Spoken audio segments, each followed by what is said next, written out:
प्रभाते money रामचिंतित Java, पुढे वैखरी राम आधी वदावा.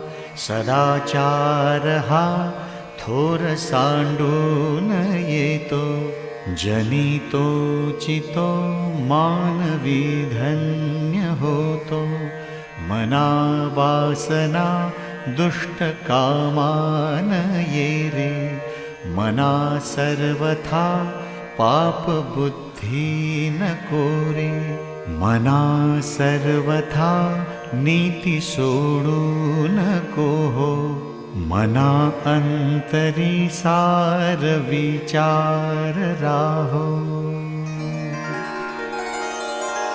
मना पाप संकल्प सोडून द्यावा, मना